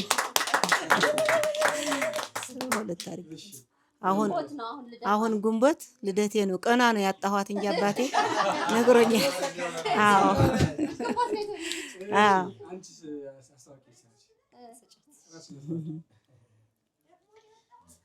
አመሰግናለሁ። እኔ የቤተልሔም እህት ነኝ። እግዚአብሔር ይመስገን እህቷ ነኝ። የመጀመሪያ ልጅ ነኝ። ኢትዮጵያ አደራ እባላለሁኝ። አደራ። አዎ ኢትዮጵያ ለማንም አደራ ተሰጣ አታውቅም። ከእግዚአብሔር በታች አንቺ ተሰጠች። ለኔ ተሰጣኛለች። እሺ ምን አይነት ልጆች ናቸው? እስቲ ንገሪኝ ስለ ፍስሐ። ምንድነው ይባላል? አንቺ ሆነ ምንድነው ይባላል? ፍስሐ ለኔ አማች ነው የሚባለው። ማለት ምን አንድ መናገር የምፈልገው ነገር አለኝ። ያው እነዚህ ልጆች መጀመሪያ ሲገናኙ እኛም አጋጣሚ ወደ ክፍለ ሀገር ነበርን። ከክፍለ ሀገር ስንመጣ እኔ ለሀገሩም እንግዳ ነኝ። እሷ የ6 ኪሎ ዩኒቨርሲቲ ተማሪ ነች። ልክ ተምራ እንደጨረሰች እኔ ግንኙነታቸውን አላውቅም። እኔ ለምን ትልቅ እህት ነኝ። ግንኙነታቸውን አላውቅም። ምን እንደሆነ ማውቀው ነገር የለም። ከተመረቀች በኋላ እኛ ከዛ ቀጥላ ማስተሯን ይዛ በዛ ፒኤችዲ ሰርታ ለምን ጭንቅላት አላት በጣም ጎበዝ እና እኔው ራሴ ከ9 ጀምሮ እያስተማርኳት ነኝ። በጣም ከሚባለው በላይ ዋጋ ተከፍሎባታል። ማለት በቃ እንድትጎብዝ ትልቅ ደረጃ እንድትደርስ ብለን በቃ በጣም እሷ ላይ በቃ ትልቅ በአለማዊ ተስፋ ይዘንባት ደግሞ ጭንቅላቷም ክፍት ነው። ያንን ነው እኛ የቤተሰብ ህልም ሁል ጊዜ ልጄ፣ እህቴ፣ ወንድሜ እንደዚህ ብላ ነው የምንለው መቼም በአለማዊው እና ወዲያው እንደተመረቀች አንድ ትምህርት ቤት አጋጣሚ ስራ አግኝታ ጊፍሰን ላገባ ነው ትለኛለች። ምን ሆነሽ ነው የምታገቢው? ለምንድን ነው የምታገቢው? ማለት የቤቱ በጣም ትንሽ ኦልሞስት የኔ ታናሽ አላገባችም። የታናሿም ታናሽ 5ኛ ታናሽ ነች። አንደኛ በ18 ዓመት ነው 19 ዓመት ነው የተመረቀችው። በጣም ትንሽ ነች። አንደኛ በጣም ትንሽ ነሽ። ሁለተኛ ማንን ነው የምታገቢው? ማን ነው? ምንድን ነው? እንዴት ነው? እኔ አልፈቅድም። የምፈቅደው ነገር የለኝም። አታገቢምም። ጦርነት ተፈጠረ። በቃ በፍጹም ማግባትም የለብሽም አታገቢምም። ለምን? አንቺ አንደኛ ልጅ ነች፣ በጣም ትንሽ ነች። አንደኛ ትንሽ ነች። ሁለተኛ እንደገና ደግሞ ማን ነው? እንደ ቤተሰብ ያሳስበዋል። እህት ሳይሆን እኔ እንደ ልጄ ነች ማለት በጣም ያሳስበዋል። ስለዚህ በቃ ወድጄዋለሁ፣ አገባዋለሁኝ ነው በቃ። ምንም ሌላ አንደኛ ልጅነት አለ፣ ሁለተኛ ፍቅር አለ። እኔ አላቆም ፍስሀ ማነው አላቆም እስከዛን ሰዓት ድረስ ማን እንደሆነ ፍስሀ ምን እንደሆነ እኔ እየገረመኝ ማለት ነው። በቃ አገባለሁ ነው። እኔ ደግሞ አታገቢም ነው። በቃ ጸብ ተፈጠረ። ትልቅ ጦርነት ነው የተፈጠረው። ከዛ አንቺ በቃ አገባለሁኝ ብላ በቃ ተጣላን። ትልቅ ጦርነት፣ ትልቅ ጸብ ተፈጠረ። እኔ የዚህ ትዳር ሚስጥር ልነግርህ ፈልጌ ነው። እና በራሷ በቃ አኩርፌ ነው ሄድኩትኝ ሰርጋቸው ቀን። አኩርፌ አልበላም አልጠጣም ምንም ብዬ ነው እንትን ያልኩትኝ። ብዙ እንትን ነበረ ማለት ነው። እኔ የዛን ጊዜ ፈቃደኛ አልነበርኩም በፍጹም። አንደኛ ከልጅነቱ አንፃር፣ ሁለተኛ መማር አለባት፣ ሶስተኛ አላውቀውም እኔ ማን ነው። መጀመሪያ ሂደት አለው። ሁሉም ሰው ባንቺ ቦታ ቢሆን እንደዚህ ነው ያደርገው። ሂደት አለው አንደኛ። ሁለተኛ እንደገና ደግሞ ገና ነሽ። ገና በቃ አንደኛ እንደዚህ ይጸናሉ፣ የእግዚአብሔር እጅ እንደዚህ ያጸናቸዋል ብዬ አይደለም አልጠበቅኩኝም እኔ። ከዛ ሳያቸው ሁኔታቸው፣ ቁርኝታቸው በጣም የሚያሳዝንና በቃ የሆነ ተስፋ ያለው ነገር ከዛ ሁሉ ነገራቸውን ፈተናቸውንም ምኑም ሳይ እኔ የፈተናው ተጋሪ ሆንኩኝ። የዛ ትዳር በቃ አጋዥና ደጋፊ ሆንኩኝ። በጣም ስለምወዳትና ስለምሳሳላት አሁን ልጄንና እሷን እዚህ እኩል ብታረጋቸው ከሁለቱ አልመርጥም። ስቲልና እዚህ ጋር ያው እግዚአብሔር ፈቀደ፣ እነዚህ ልጆችን መጡ። እኛ ጸባችን ደግሞ ዝም ብለሽ ነው እንዴ የምትወልጂው?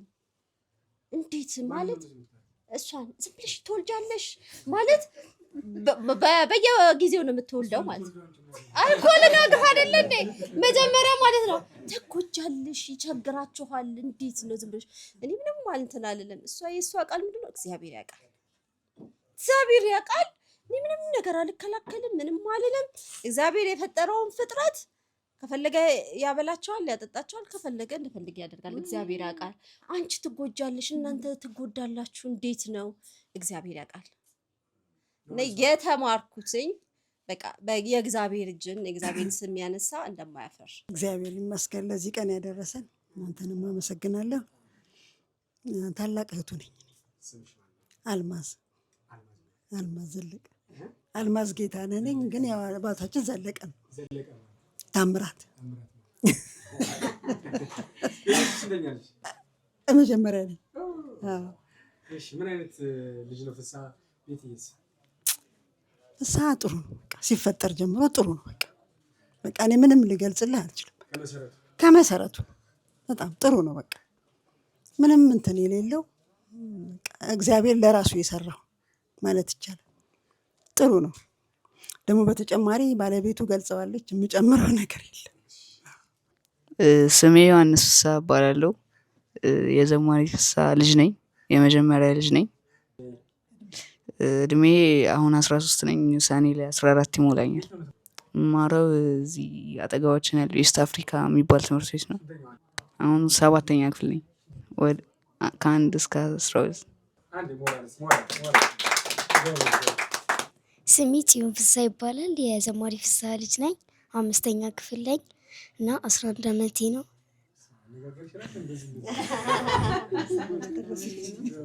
አባትሽ ምን አይነት ሰው ነው? ፍቅሩን እስክለችለት አባትሽ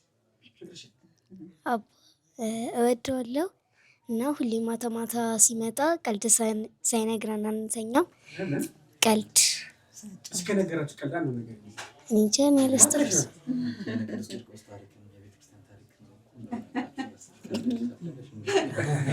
የቤተክርስቲያን ታሪክ ነግራችኋል?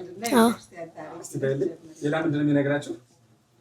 ሌላ የቤተክርስቲያን እና ከእህቱ ጋር ያሳለፉን የልጅነት ጊዜ ምናምን የነገረ ያስቀናል።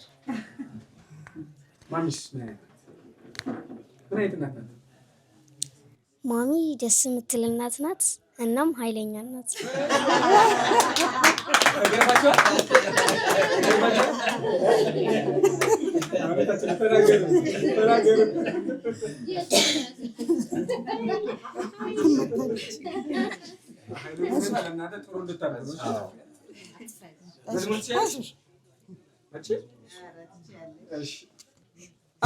ስሜ አላዱር ፍስሐ ይባላል። የመማረበት ትምህርት ቤት ኢስት አፍሪካ ነው። እድሜ 8 ነው። የትምህርት ደረጃ ደግሞ 2 ነው።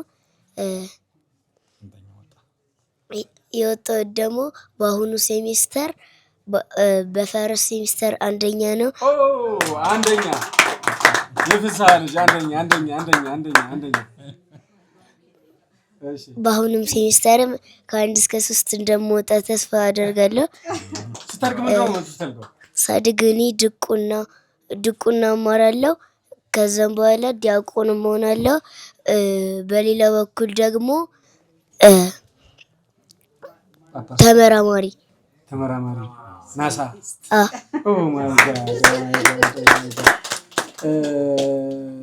ስለማሚ ለአባቢ ፍቅርህን ግለጽላቸው እስቲ። ሁለቱም ለእኔ በጣም ደግ ሰዎች ናቸው እና ሁለቱም ጥሩ ባህሪ ያላቸው ናቸው እና እሱ ሁሌም ጽዮንም እንዳለችው ቀልድም የቤተ ክርስቲያን ታሪክም ይነግረናል። ከልጅነቱ ጀምሮ ያሳለፈውን በዱባይም የነበረበት ኑሮውንም እየነገረም የቤተ ክርስቲያንም ታሪክም እየነገረ አሳድጎናል። ለዚያ አብቅቶናልም። እናም እሱ ወደ እናታችን ደግሞ እሷም በጣም ለኛ ደግ ሰው ናት። ጥሩ ሰው ናትም። ጥሩ እንድንሆንና እንድንል አክቲቭ ባልሆነ መንገድ ስንሄድ ትመራናለችም ትቆጣናለችም። እሷም በጣም ጥሩ ሰው ናት። መዝሙር ትችላለህ? አባ አንተን ያለን አባ አንተን ያለ ሁሉ ዳነ፣ አባ ደጅ መቱ ሁሉ ዳነ። እጨጌ ዮሐንስ አቡነ ዮሐንስ ዳንም ባንተ ፈውስ ምድርና ሰማዩ ስላንተ ያወራል። ትንሹም ትልቁም በጸበል ድኗል። በዛፎቹ የሚወርደው ጅረት እጨንስ እጨጌ የሚል ስም አለበት። ከሰርግ መዝሙሮች እመቤታችን ባንቺ ምልጃ ድንግል ማርያም ባንቺ ምልጃ መድኃኔ ዓለም ታምር ሰራ በማይ ቃና መድኃኔ ዓለም ታምር ሰራ በማይ ቃና እመቤታችን ባንቺ ምልጃ ድንግል ማርያም ባንቺ ምልጃ ባንቺ ምልጃ መድኃኔዓለም ታምር ሰራ በማየ ቃና መድኃኔዓለም ታምር ሰራ ታውቋት ስላለችው በማየ ቃና ወይንክ አልቦሞ በማየ ውሃ ወይን ሲሆን በማየ ቃና ሁሉም አዩ ሰሙ በማየ ቃና ቃናን ሊያደርጋት የታምሩ ቀዳሚ ስፍራ የድንግልም ክብር ተገለጠ የምልጃ ስራ እመቤታችን ባንቺ ምልጃ ባንቺ ምልጃ ድንግል ማርያም ባንቺ ምልጃ ባንቺ ምልጃ መድኃኔዓለም ታምር ሰራ በማየ ቃና መድኃኔዓለም ታምር ሰራ በማየ ቃና። በጣም ነው የሚገርመው። የቀድሞ ድምፃዊ ያሆኑ ዘማሪ በድምፃዊነትና በዘማሪነት መካከል ያለው ልዩነት የብርሃንና የጨለማ መሆኑ ይታወቃል። ያገኘኸውን በረከት ንገረኝ ብልህ እልፍ አእላፍ ነው የሚሆነው። እልፍ አእላፋት እሱን አይደለም የምጠይቀው። ካሴቶችን አወጣ፣ ስንት አልበሞችን አወጣ። በጣም የታወቅበት ዝማሬ የትኛው ዝማሬ ነው? አሁንስ አገልግሎትህ ምን ይመስላል? ያንተን አገልግሎት ለሚፈልጉ ኦርቶዶክሳውያን ሀገር ውስጥ፣ አውሮፓ፣ መካከለኛው ምስራቅ፣ አሜሪካ እንዴት ነው ሊያገኙ የሚችል? አድራሻ አለ ወይ? እስቲ ነገር በደንብ አመሰግናለሁኝ በድጋሚ የማርያምዬ።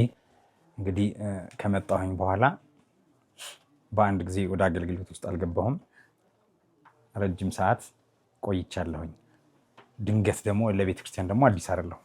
ያደግኩት ደጋግሜ ተናግሬያለሁኝ ብዙ ቦታ ላይም በሰንበት ትምህርት ቤት ነው። ሊያውም አንጋፋው የተምሮ ማስተማር ምስኪያ ይዙናን መድኃኔዓለም የተወለድኩትም የተጠመቅኩትም እዛው ስለሆነ ማለት ነው። እና በዛ ነው ያደግኩት።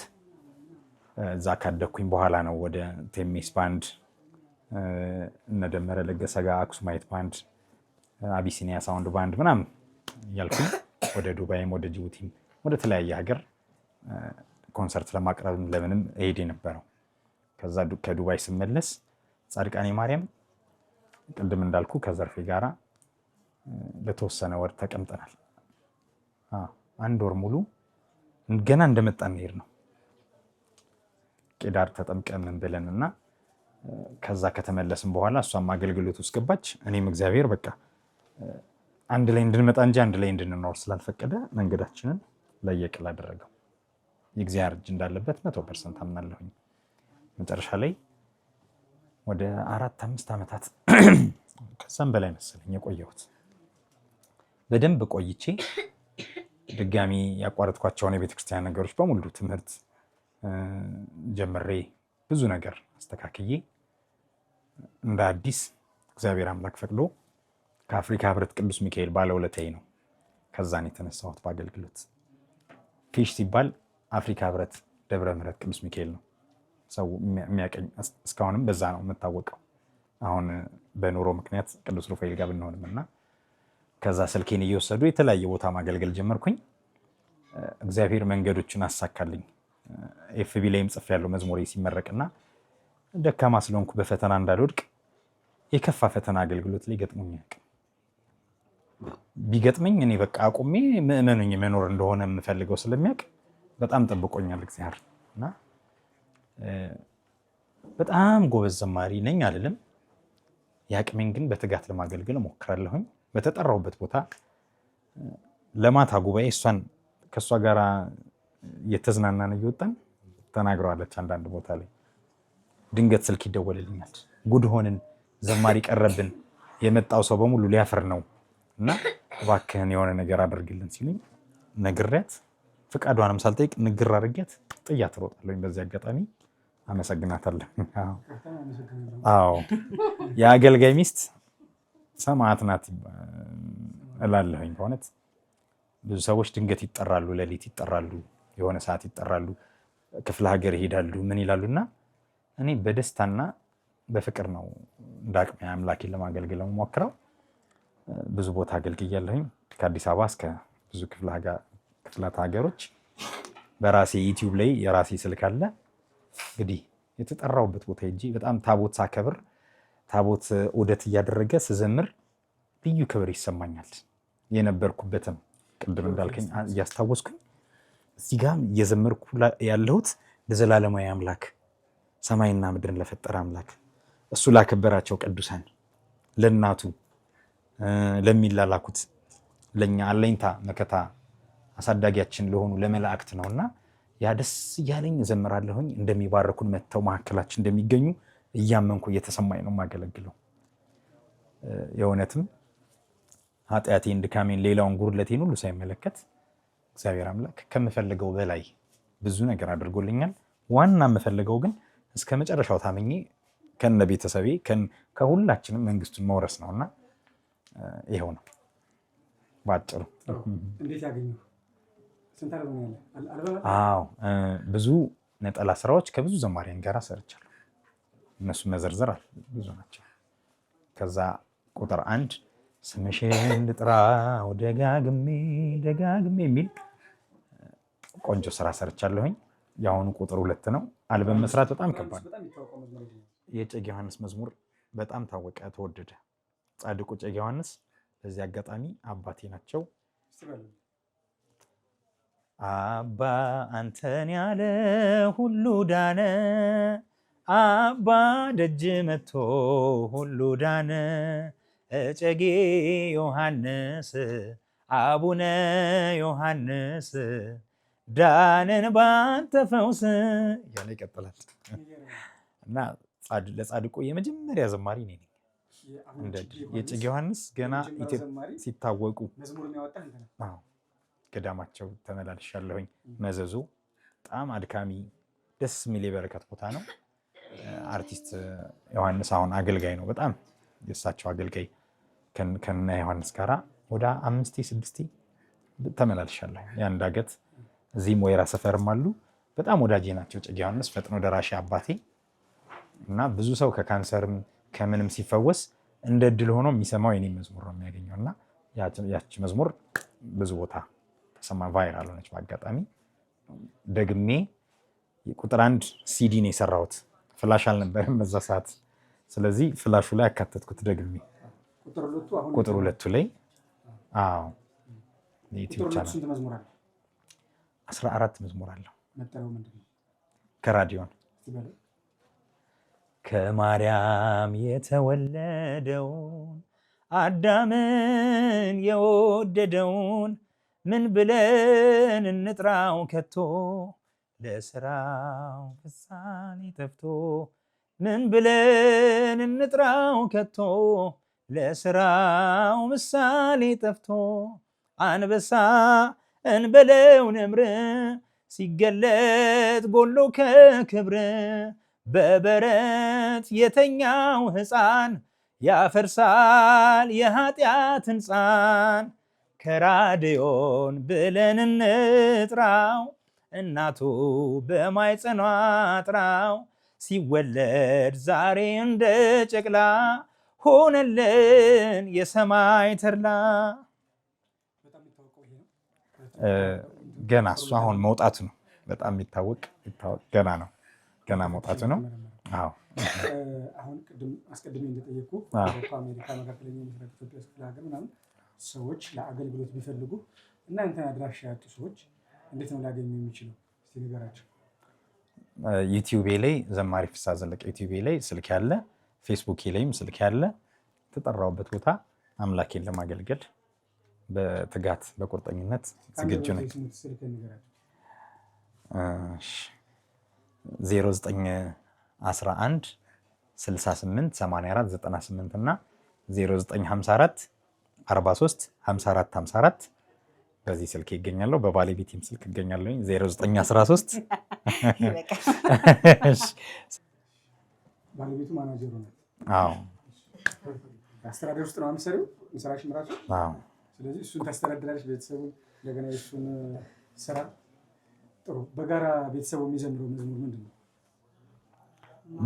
ማርያም ፊደል የሁሉ መማሪያ፣ ማርያም ፊደል የሁሉ መማሪያ በንጽህና በንጽህና ተጽፋለችና በንጽህና በንጽህና ተጽፋለችና በንጽህና በንጽህና ተጽፋለችና በንጽህና በንጽህና ተጽፋለችና። ቆይታ ያደረግነው ከዘማሪ ፍስሐ ዘለቀ ቤት ነው። 15ኛ ዓመት የጋብቻ ክብረ በዓሉን በማስመልከት አንድም ቁጥር 2 አልበሙን የዝማሬ አልበሙን ማስመረቁን በማስመልከት በእነዚህ ጉዳዮች ተንተርሰን ሕይወቱን፣ ትዳሩን፣ ቤተሰቡን የፈተሽንበት ለሌሎች ትምህርት እንዲሆን የቃኘንበት እግዚአብሔር በእኛ ቤት የተሰኘው መርሃ ግብራችን ነበር። ከዘማሪ ፍስሐ ዘለቀ ቤት በደስታ ያገናኘን ለ25ኛ ዓመቱ የብር ኢዮቤልዩ ክብረ በዓል እንድንገናኝ እግዚአብሔር አምላክ ይርዳን። አባ አንተን ያለ ሁሉ ዳነ፣ አባ ደጅ መቶ ሁሉ። በኖርንባቸው የክራይ ቤቶች የመጀመሪያ ባለቤቴ ፈጥና የምትሰራው እኔ እንደውም በሆነ እሷ ናት የምታስተካክለው የምታሳምረው እንደዚህ ቆንጆ አድርጋ። ጠዋት ስንነሳ ማታ ስንገባ ጸሎት አድርገን ቤተክርስቲያንም ከመሄዳችን በፊት ስንመጣም በደንብ ጸሎት የምናደርግበት ቦታ ተሰርቶ ለየወሩ የቅዱስ ሚካኤልን ድርሳን የምናደርስበት፣ ውዳሴ ማርያም የምናደርስበት፣ ፈተናም ሲከብደን ሌሊት ላይም ከእንቅልፋችን ብድግ ብለን ሲሆን አብረን ሱባኤም ፋሲካም አንድ ላይ ነው መሬት ላይ እዚች ጋር የምናድረው። እዚች ጋር መተን እንማጸናለን እግዚአብሔርን እና እግዚአብሔርም አላሳፈረንም አያሳፍረንም። ለክርስቲያኖች ወንድም እህቶች የምነግረው የትኛውም ቤት ላይ ይኖሩ የፕሬይንግ ኮርነር ወይም ደግሞ የጸሎት ስፍራ ትንሽዬ አዘጋጅተው በንጽህና ይዘው ቤት የሚጸለይ ጸሎት ቤተክርስቲያን እንደሚጸለይ ጸሎት አይሆንም እናውቃለን። ግን ቤታችንም የጸሎት ቤት መሆን አለበት እና ከቤተክርስቲያን መልስ ያለውን እዚህ በደንብ እናከናውናለን። ብዙ ነገር ተደርጎልናል። ፈተናውን አልፈንበታል። ክፉና ደጉን ሁሉንም አይተንበታል እና በቃ ደስ ይለናል። እዚች ጋር ቆመን ስንጸልይ እግዚአብሔር ጋር እንገናኛለን። በተለይ ሌሊት ላይ ጸጥ ባለ ሰዓት ላይ አቅማችን እንሞክራለን። ለሁሉም የምንመክረው ይሄ ከንቱ ውዳሴ አይደለም። እያንዳንዱ ክርስቲያን ግዴታው ነው። ጸሎት ካላደረገ ብዙ ፈተና ይደርስበታል።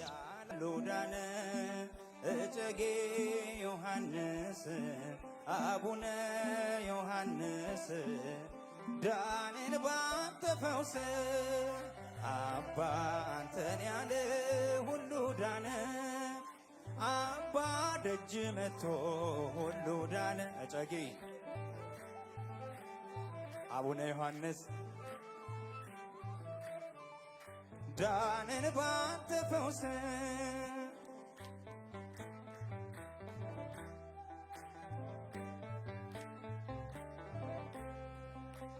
ምድርና ሰማዩ ስላንተ ያወራል። ትንሹም ትልቁም በጸበል ድኗል። በዛፎቹ መሃል እኔ ዘማሪ ዲያቆን ዳሞሌ ይባላለሁ። ዘማሪ ዲያቆን ዳሞሌ ይባላለሁ። ፍስሐ ዘለቀ እጅግ የምወደው ምርጥ የቤተክርስቲያናችን አገልጋይ ነው። ፍስሐ በጣም በአገልግሎቱ ታታሪ፣ ታማኝ፣ አገልግሎትን በጣም የሚወድ ለወዳጅ ዘመዶቹ ቤቱ የቆንጆና የጭንቅላት ዘር ነው ማለት ደስ በሚል ሁኔታ አስመርቋል እና እኛም እጅግ ደስ ብሎናል። እሷ እንኳን ለዚህ ለተከበረው የዝማሬ አልበም ምርቃት በሰላም አደረሰህ እያልኩኝ እሷ የብዙ ሰው ወዳጅ ነው። በሀዘንም በደስታም ከወንድም እህቶቹ አይለይም እና እጅግ በጣም የምንወደው ወንድማችን ነው።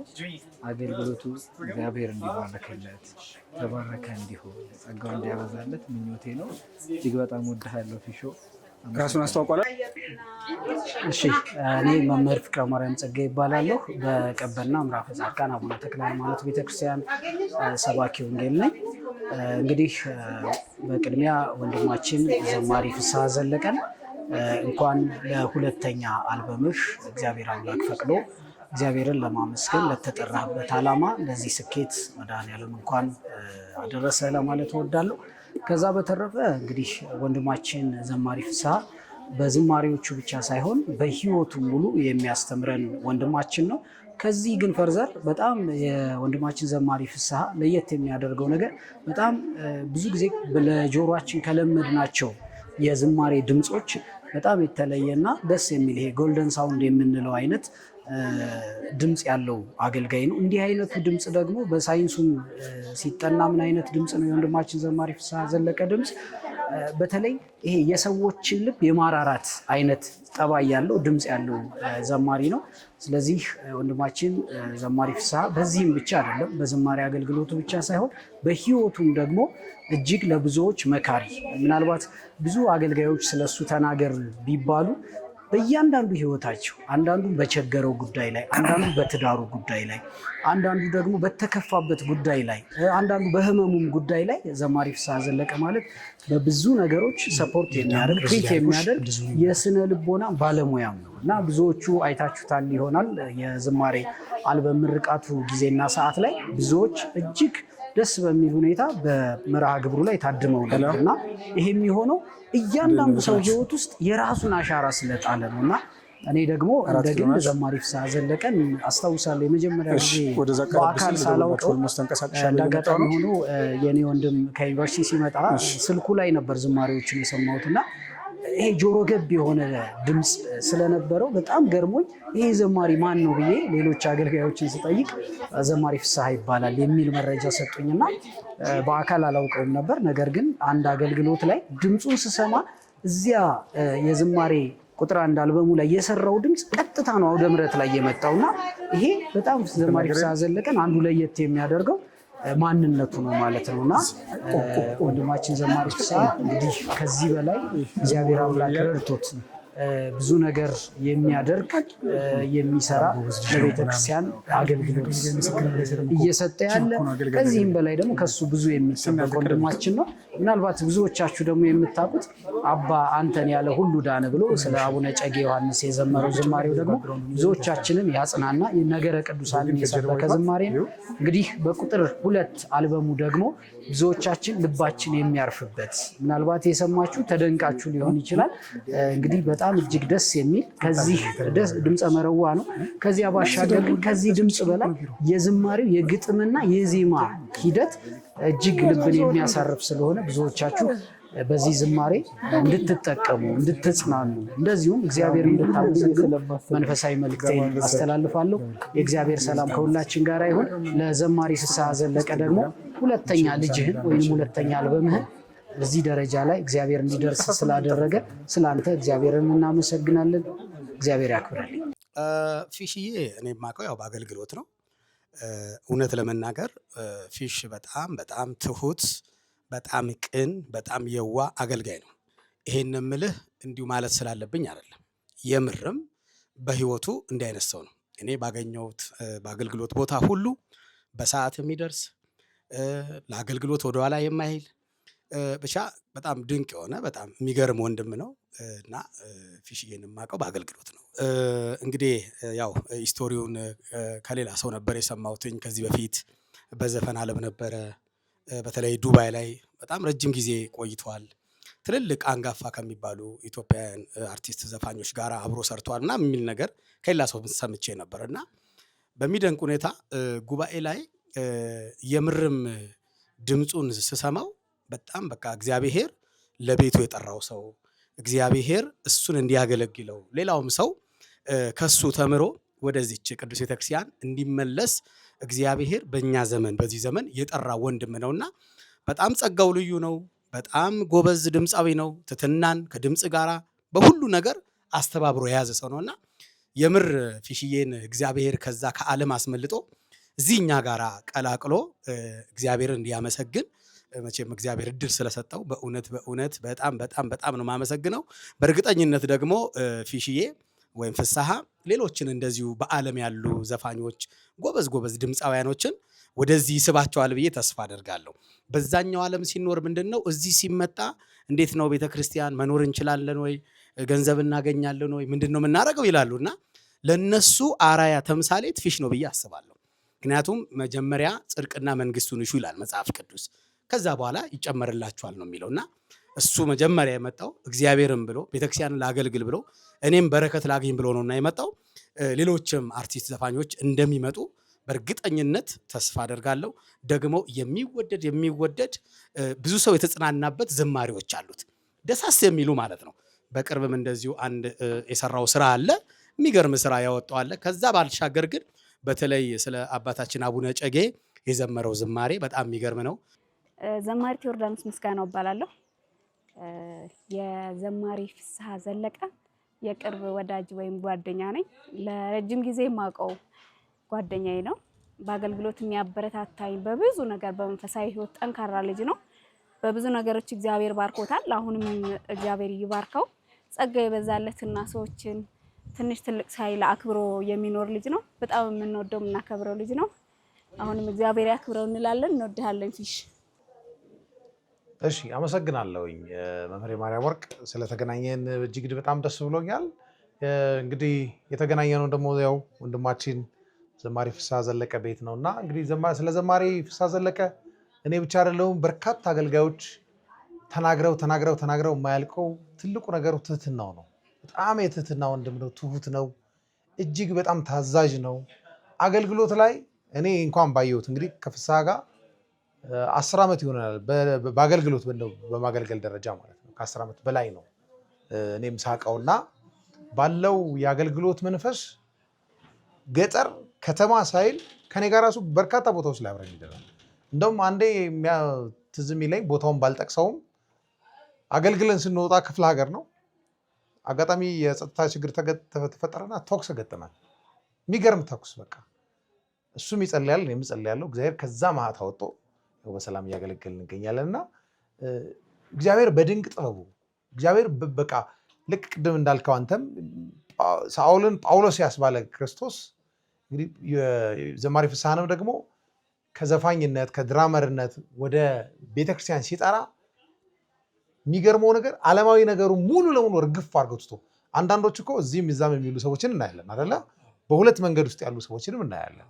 እሱ ግን እንደዛ አይነት ነገር የለም። ሙሉ ለሙሉ ሲተው የእግዚአብሔር ምርጥ ዕቃው መሆኑን የምታየው በህይወቱ በኑሮው በትዳሩ 5 ልጆችን ይዞ በትዳር ከባለቤቱ ጋር በጽናት ይሄን ያክል ዓመት። እኔ ዘማሪት ቅድስት አለማየሁ እባላለሁ። ስለ ዘማሪ ፍስሐ እውነት ለመናገር ቃላቶች ያጥሩኛል። በጣም ጠንካራ አገልጋይ ነው። በጣም ትሁት ወንድማችን ነው። በክፉ ጊዜያችን የሚደርስልን በደስታችን የሚደርስልን ከጎናችን የምናገኘው ሰው ነው ቀድሞና ስለ ፍስሐ ይሄ ነው ብዬ መግለጥ ያቅተኛል እውነት ለመናገርና በጣም ነው የምወደው፣ በጣም ነው የማከብረው። ቤተሰቦችንም ልጆችንም ባለቤቱንም እንግዲህ እግዚአብሔር ይጠብቅልን እላለሁ።